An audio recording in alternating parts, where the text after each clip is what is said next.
महान गायिका लता मंगेशकर संवसाराक अंतरल्यो पुराय देश सध्या दुखान आसा। नामनेचे संगीत कलाकार तशेंच फिल्माच्या मळार वावुरपी आणि राजकीय मळावयल्या लोकांनी लता दीदीक आर्गां ओंपल्या। यादींतली लता दीदी आणि तांच्यो सुखदिण्यो यादी तुमच्या मुखार प्रतिक्रियेच्या रुपात दर्शयता, पळयात।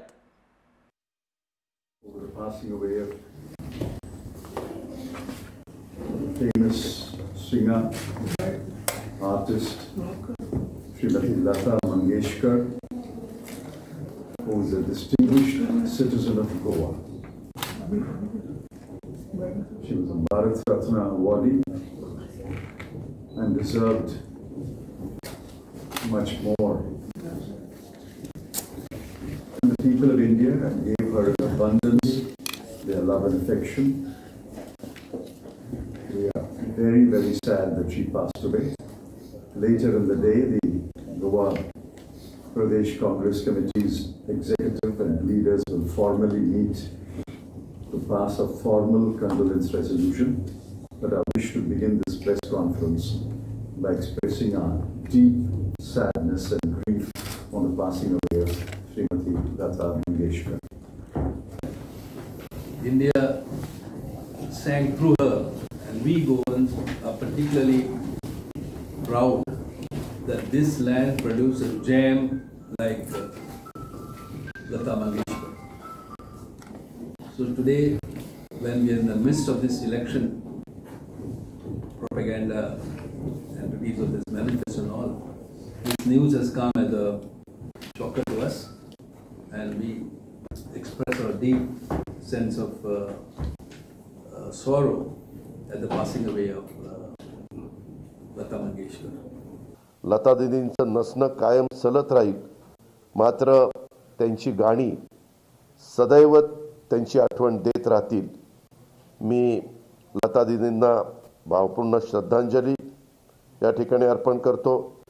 या दुःखद प्रसंगामध्ये मी आणि संपूर्ण महाराष्ट्र मंगेशकर कुटुंबियांच्या सोबत आहोत। आम्ही सर्वजण त्यांच्या दुःखात सहभागी आहोत।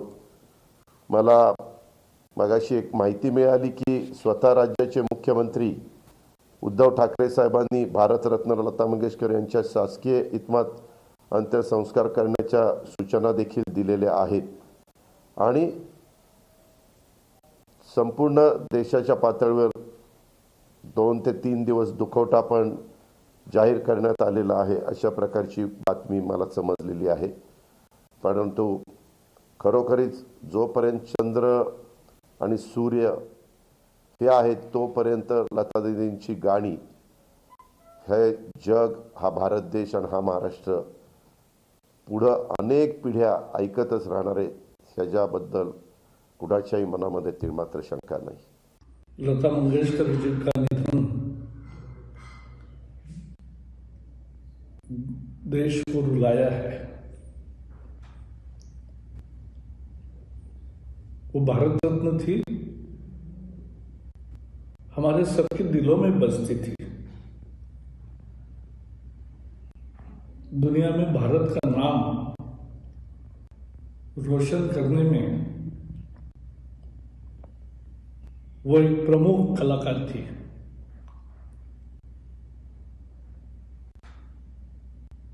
उनके जाने का सबको बहुत दुख होता है।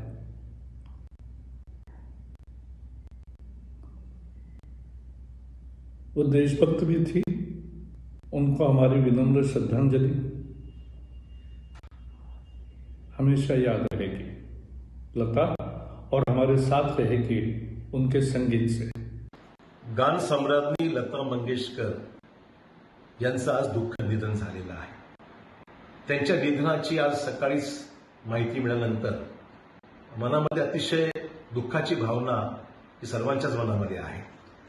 खरं म्हणजे लता दीदींच्या निधनामुळे आज संगीताचे सूर हरपले आहेत, संगीताचा आवाज लोपला आहे। प्रत्येक जण आज निशब्द झालेला आहे की त्यांच्या निधनावर काय प्रतिक्रिया द्यावी, हा प्रत्येकाच्या मनामध्ये फार मोठं प्रश्नचिन्ह आहे। विश्वासच बसत नाही अशा त्या सर्वांच्या जीवनाशी समरस झालेल्या अशा गायिका आज होऊन गेल्या। देशासाठी राष्ट्रीय पातळीवर आंतरराष्ट्रीय पातळीवर त्यांच्याबद्दल खूप एक अभिमानाची भावना होती. उत्तम कलावंत, उत्तम गायिका म्हणून ज्यांनी नावलौकिक आपल्या मेहनतीने कमावला होता, अशा लता दीदी आपल्यातून जाणं ही खरोखरच सर्वांसाठी अतिशय दुःखद बाब आहे. लता मंगेशकर या आमच्या देशाचा अभिमान होत्या.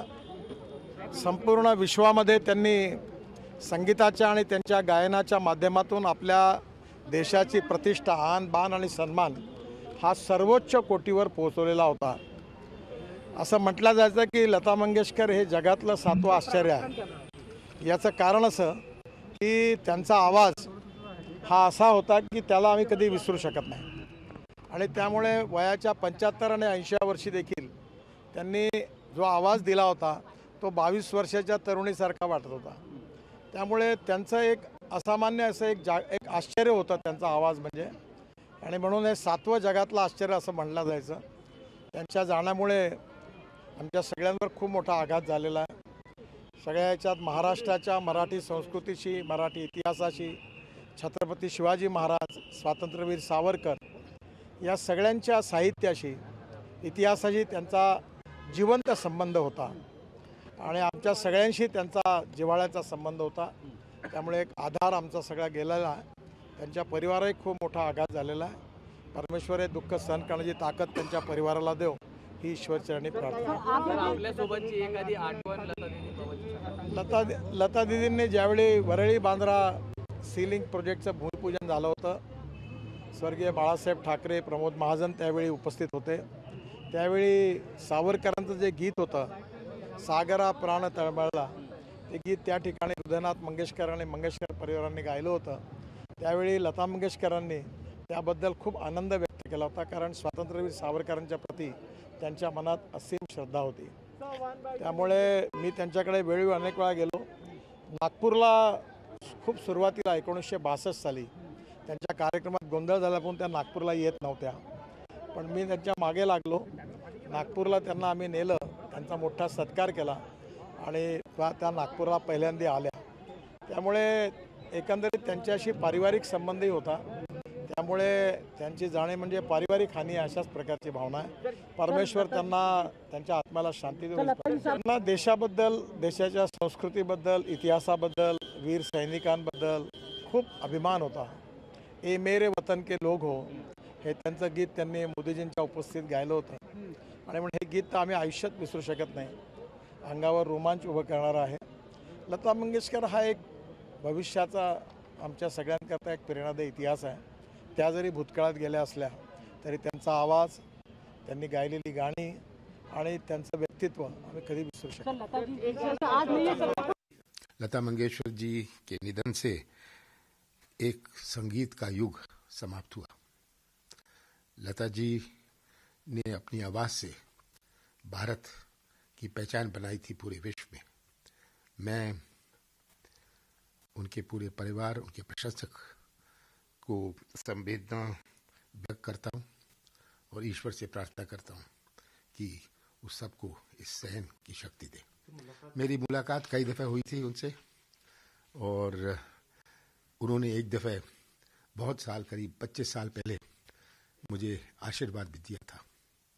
आज मेरे लिए भी एक व्यक्तिगत रूप से बहुत दुख का दिन है. लता दीदी गेल्या म्हणजे भारताचा आवाज गेला. लता दीदी गेले म्हणजे शब्दांना लागलेला सूर गेला. आयुष्यामधला नाद लय गेला. लता दीदी आपल्यातनं गेल्या. येणाऱ्या पिढ्या तर करतीलच, मागच्या पिढ्यांनी त्यांचा अनुभव घेतलाच. पण एक नक्की, जोपर्यंत चंद्र सूर्य आहे, लता दीदींना आम्ही विसरू शकत नाही. आमच्या आयुष्यातला प्रत्येक क्षण हा अविस्मरणीय, सुखाचा दुःखाचा कुठलाही असो, ह्या करण्यामधला आवाज हा लता दीदींचा होता. आता आयुष्य तर चालेल, पण ते एका अर्थाने लता दीदींविना चालेल.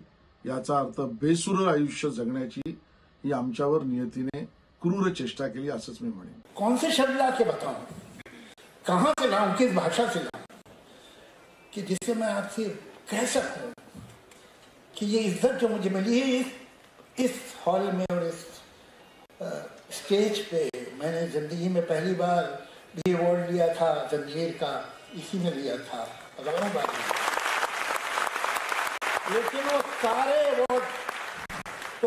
अवार्ड एक तरफ, वो जितने मिले हैं मुझे अपनी जिंदगी में वो बहुत मिले, ये एक अवार्ड सब पे भारी है। लता जी के परिवार से मुझे अवार्ड मिले, ये तो मुझे तो विश्वास ही नहीं आता। हम तो फैन नहीं हैं, पुजारी हैं। एक बात दुनिया में मानी जाती है कि परफेक्शन एक ऐसी चीज है जिसके आप पीछे जा सकते हैं, और जितना आप उसका पीछा करेंगे उतने आप अच्छे हो जाएंगे अपने काम में। लेकिन परफेक्शन तक थोड़ी पहुंचता है कोई। जो लोग ये बात मानते हैं उन्होंने शायद लता जी को सुना ही नहीं। परफेक्शन पॉसिबल है, परफेक्शन अचीव किया जा सकता है, इसकी जिंदा मिसाल ये है। तर ह्यो आसल्यो गोमंतकाच्यो खबरो, त्याचबरोबर लता दिदी आज संवसाराक अंतरल्यो ह्योय गजाली तुमी पळयल्योत। तर आतां आमी हांगाच सोंपयता आमच्यो बातम्यो। मेळया गोमंतकाच्या फुडल्या खबरांक। खंयच वचूं नाकात, पळयत रावात गोमंतक टीव्ही।